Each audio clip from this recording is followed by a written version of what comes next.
Why, hello.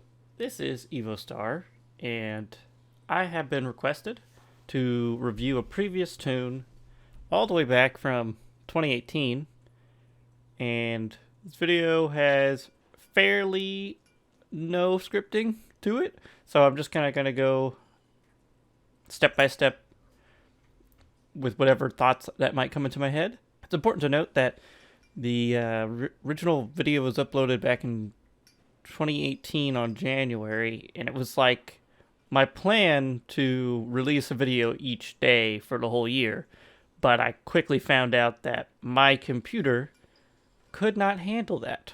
So, we just kind of put the brakes on that project. Not a lot of views or a ton of attention with the video, so I wasn't too heartbroken when I wasn't able to continue. But now I have a new computer, and it's a new day. So, moving forward, I may continue these tune builds for Forza 8 once that comes out. But until then, let's just get into the Ford F-100, the one for the Hot Rod Revival. So, Mark B says, will the tune work for a wheel? And to be completely honest with him, I had no idea. I did not use a wheel back during the days when I made these tunes. But since then, I do have a wheel, and I've raced in several different games. Project Cars, Forza Motorsport 7, even Forza Horizon 4. And the best way to see if you're actually good at a game, iRacing. Because that is not a game. It is a simulator, and it is tough.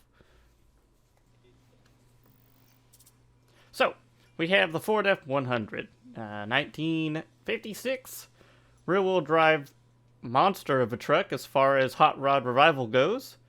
And the tune that I used in the previous video is actually fairly still the competitive today. So that was always really fun to see that the tunes that my brother put together for me way back when still can hold with the best. So we have the League version 2 tune by Teapot, and it should be available still on the marketplace, or whatever. I guess you'd probably call it the available tunes of the community. But yeah, still an easy way to get into a really fast version of this car. And luckily for the new players, it's only about 30,000 and a half credits to get into the Ford 100. So if there is any competitive leagues out there or multiplayer hoppers that you'd be interested in, not too big of a price tag on it. So the track that I always like to test my cars at is Brands Hatch in the GP circuit configuration. There's a lot of elevation changes, there's a lot of hard braking zones, and the most important, there's a lot of tight blind turns that you have to get used to kind of waiting for the car to get through the full turn before putting down the power. And for an older car like this, which I assume probably doesn't have anything better than sport tires, is going to be crucial to maximize your corner exit. So first we'll be testing it in a practice session.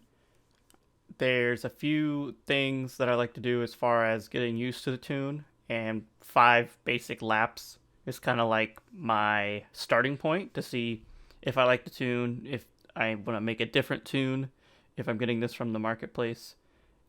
But in this particular run, the braking in some of the turns is a little abrupt because this is a controller tune, and it's a little easier to apply pressure to the brakes with the controller because it's not your foot travel, it's your finger, and you're able to kind of replicate the same motion a little bit easier because it's a smaller set of muscles that is involved with the braking.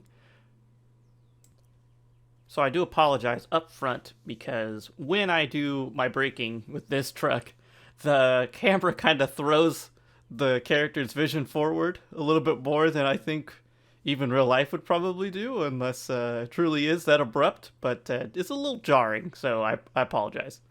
But let's get through the run, and I'll kind of talk through what's happening as it's happening. So straight from the start, just a basic acceleration off the line puts enough temperature in those back tires to give them enough grip to launch. So you really don't have to worry too much about any opening laps or maybe even an out lap if your particular race type has a pit exit.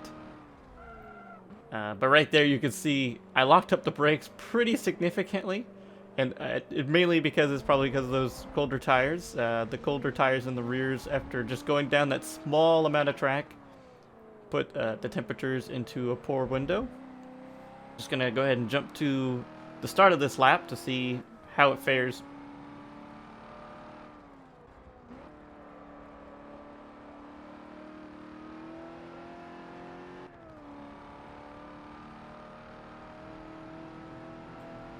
Okay, so going into the first braking zone, I like to just brake slightly after the boards on the left. And for this particular car, I've noticed that downshifting the least before the turn and through the turn will actually get you the most speed through it.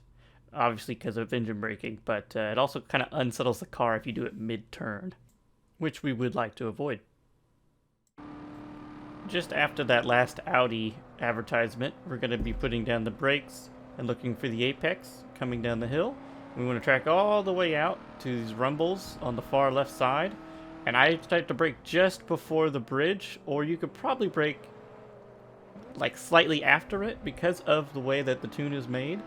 That braking that I was referring to is significant, and it will cause you to unsettle your car if you brake a little too late, but if you brake way early, you'll definitely have someone running into the back of you. So for this section, you just want to give it a small brake, maybe a downshift, just before the start of the rubble strips on the right side of the track.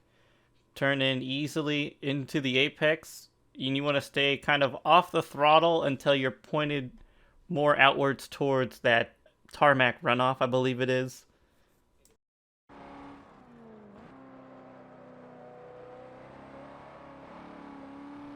Now this section's fairly straightforward.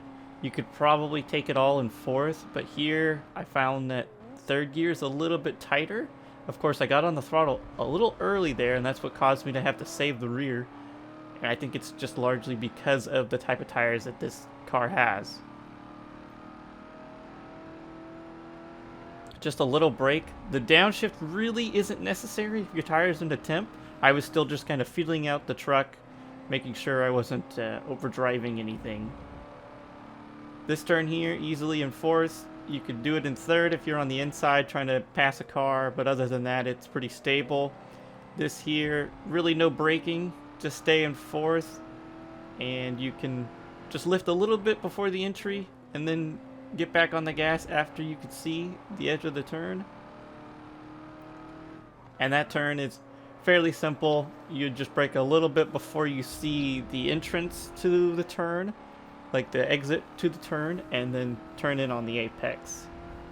The final turn is all about getting as much speed as you can for the straight, so you want to brake as late as you possibly can, and you want to stay in the highest gear that you possibly can. Now we're just going to go through this next lap, which ends up being my fastest lap by quite a bit, and we'll see how everything differs as my ghost chases me down.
So through here, it does look like I braked just a little bit before the entrance of the turn, but I really think that a small lift is all that's really necessary there.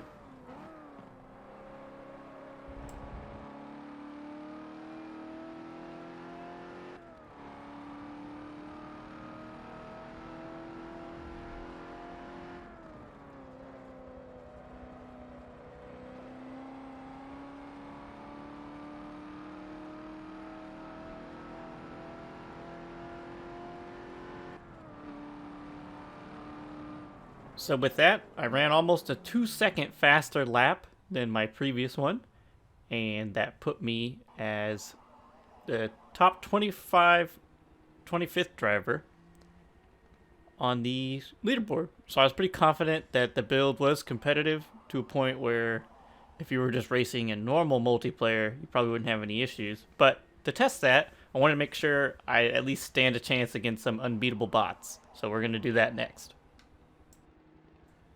So I've got the bot set to unbeatable. I left limited aggression on. I don't really know.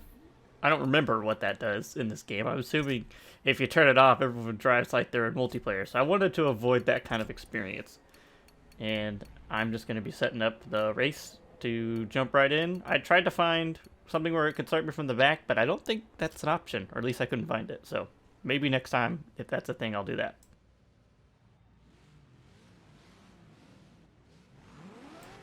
It's important to note that I will not be showing you this entire race, because racing AI is boring. And honestly, sometimes racing real people is boring too. So we're starting in 9th here, and I'm just looking to gain as much field advantage as I can by just full sending it through the AI, hoping that they don't close the door a little too late. And for the most part, this part here is where I catch the most time up on every car that was in front of me for whatever reason, especially if I actually don't go wide there. But this particular turn, they slow way down. Like, it's ridiculous how slow they are through that section. And it's not like, oh, I'm trying to save tires or something like that. Like, these AI just suck right through that turn. I don't understand what the idea is, or who drivatar they've been following, because that is wrong. You should never be going that slow through that turn.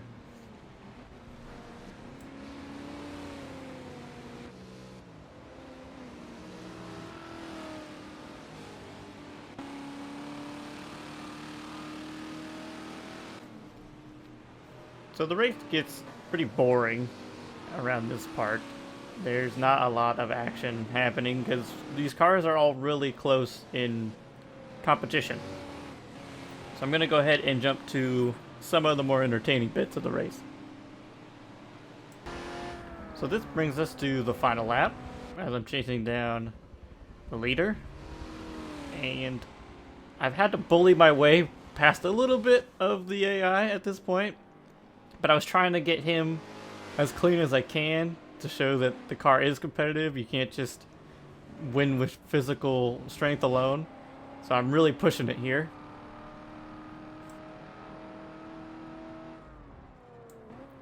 And mainly I'm just looking for an opening anywhere I can, even if it means a little contact with the leader here. And this is that part where I was telling you they go really, really slow through the turn. So, I mean, you pretty much full send it right into him and you come to a complete stop. So you gotta go around the outside here. And I was worried he was gonna dive me there, so I cut in a little early. Might have compromised my exit, but it was definitely worth it in the end. And yeah, I just keep a comfortable lead to the finish.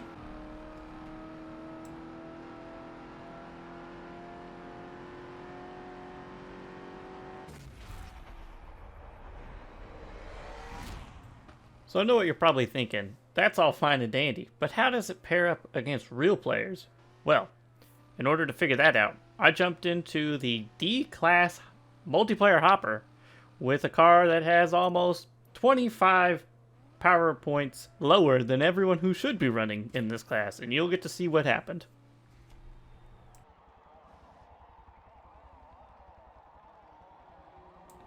So we find ourselves here at Long Beach with several 400 performance point cars in the grid. And since I have not set a lap, I assume I will be starting much farther back than other people, because that's how these multiplayer hoppers work. So it's important to note that I have no business winning this race, but you'll be surprised what the actual result is.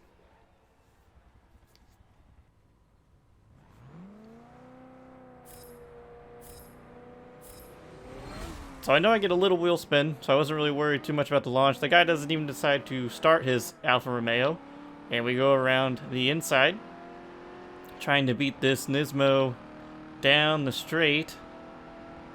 I think that's a Nismo version of that Nissan. Honestly, I cannot remember. Last time I drove that car was in Gran Turismo Sport. So he just kind of full sends it into the wall, like you do in a multiplayer hopper. And I get up alongside this Lancia, and I don't think I squeezed him. I think he turned into me a little bit. I was getting through that turn regardless, so I didn't care. It looks like the Alfa Romeo behind us in the rearview mirror just kind of takes a trip into the wall. And I'm trying to hold back this obviously faster car than me, but you know, PowerPoints aren't everything, bud. It's all about technique and skill, and you can hit me as much as you want, but I'm a Ford F-100. I was built to last. And I take this turn a little narrow, not really happy with the exit, but the guy behind me isn't able to keep up, and it looks like I'm having a pretty decent first lap. That turn is always scary. You never want to understeer into those tire barriers because you will not be able to recover. But have a comfortable gap, and I need to start closing the distance on the leaders.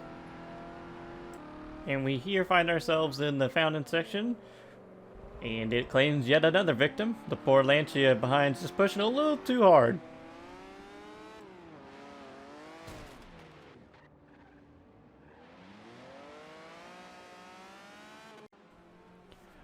So with that incident, that pretty much settles my position in third, as I do finish in third here at the Long Beach circuit.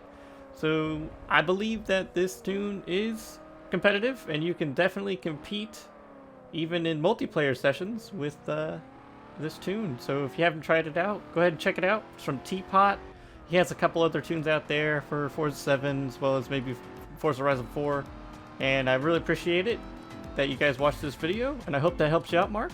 So go ahead and leave me a comment, a like, or even subscribe if you want more content like this.